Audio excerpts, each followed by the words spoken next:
And family members and residents in the Clarendon community where the incident took place are also reacting. Kirk Wright has that story. The gruesome killing of 5 family members in Clarendon yesterday continues to generate reactions from the community where it happened. Because right now, I don't have no belly inside the way I feel inside. I feel like me inside out right now.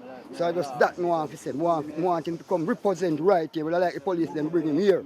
That's we can hold him to here when we have to tell we say about it. Why and kill children and kill our children them. That we need Rasta right now. Words can't explain, brother. Because right now we just look and I wonder if this really happened.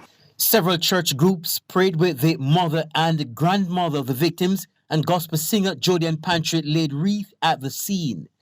The police have now said the nephew is a suspect in the killing of his 5 family members and that arrangements are being made for him to be questioned. The children's grandmother, Gwendolyn McKnight, says 2 months ago, after he came to live with them, the family gave him full support. He's my nephew. I take him in. We take him in. We support him. We get all work and give him. We look work and give him that he could earn his own money.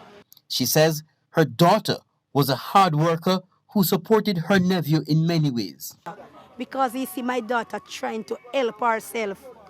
Because my daughter was on the site with them up there working, carrying water, just to support her 4 kids them that she have. And a message from a community member to persons who might be considering to take in a family member. People will just question people when they come, whether you're family or not. Because if you're not there around people for so much years and you just come back, people will watch. If I even watch you, keep a close eye on you, you know? In the meantime, a knife believed to have been used to kill the 5 family members has been found by the police.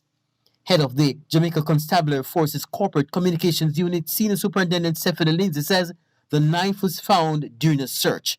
Kirk Wright, TVJ News.